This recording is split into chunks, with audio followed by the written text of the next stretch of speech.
Shalom, selamat pagi Bapak Ibu. Selamat datang di Hananiel Community Church. Hari ini faith statement kita masih seperti kemarin tentang Roh Kudus, yaitu pribadi ketiga dari Allah Tritunggal. Kemarin kita belajar tentang buah roh. Nah, hari ini kita akan belajar tentang karunia Roh Kudus. Nah, pertama-tama kita akan baca dulu pertanyaannya sama-sama. Saya undang Bapak Ibu untuk bangkit berdiri. Kita baca bersama pertanyaannya. 1, 2, ya. Apakah karunia Roh Kudus itu dan mengapa diberikan kepada kita? Next slide-nya baru kita jawabannya sama-sama lagi kita baca. 1, 2, ya. Karunia Roh Kudus adalah karunia yang diberikan Tuhan kepada kita sebagai gerejanya untuk memperlengkapi dan membangun tubuh Kristus. Karunia itu adalah kata-kata hikmat, pengetahuan, iman, kesembuhan, mujizat, nubuat, membedakan bermacam-macam roh, berkata-kata dengan bahasa roh, dan menafsirkan bahasa roh. Silakan duduk Bapak Ibu. Nah, kita mesti tahu Bapak Ibu bahwa berbicara tentang karunia Roh Kudus, setiap denominasi cenderung memiliki sudut pandang dan pemahaman yang berbeda. Tapi satu hal kita mesti percaya pahami bahwa adalah karunia Roh Kudus merupakan sarana supaya Injil semakin dinyatakan dan semakin diberitakan. Nah, ada 3 hal yang mendasar yang saya mau bagikan pada pagi hari ini. Yang pertama adalah karunia Roh Kudus tidak diperoleh dari hasil usaha kita.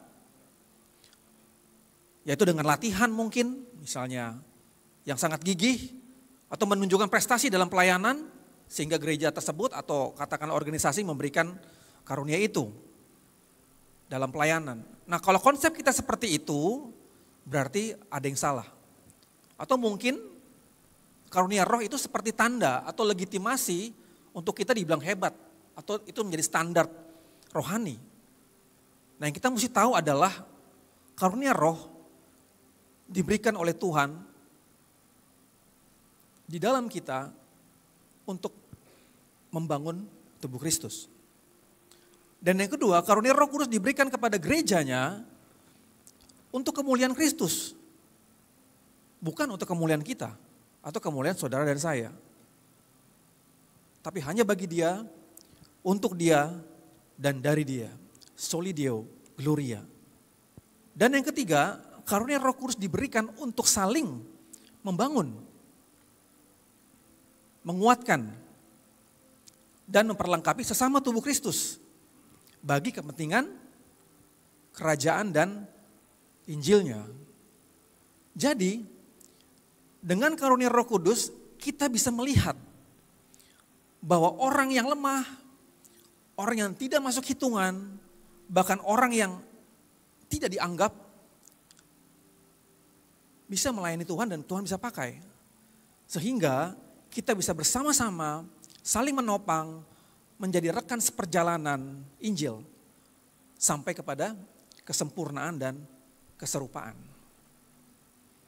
Perenungan refleksinya adalah apakah selama ini kita menyadari bahwa karunia Roh Kudus yang kita miliki atau yang kita dapat sebenarnya bukan untuk kita.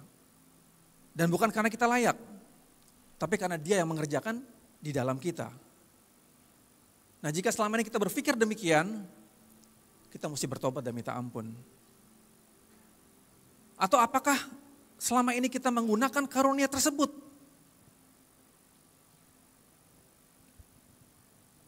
untuk kemuliaan, mencari keuntungan pribadi? Ada banyak mungkin orang mengabuse karunia itu untuk supaya ketenaran dirinya sendiri. Bahkan mengabuse jemaat untuk keuntungan pribadinya. Sekali lagi, kalau kita pernah ada di area itu, kita harus bertobat. Saya bacakan ayat jawabannya dalam surat Paulus kepada jemaat di Korintus, 1 Korintus pasal yang ke-12 ayat 4 dan 7. Kita baca bersama-sama sekali lagi dalam terjemahan Perjanjian Baru yang kedua. 1, 2, ya.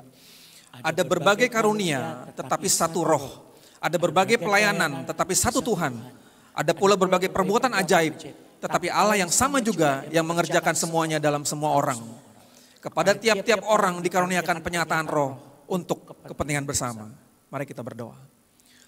Bapak, terima kasih buat faith statement hari ini tentang karunia Roh Kudus. Biar ini merefleksikan kami Tuhan. Kalau mungkin kami pernah mengabuse karunia ini untuk kepentingan kami.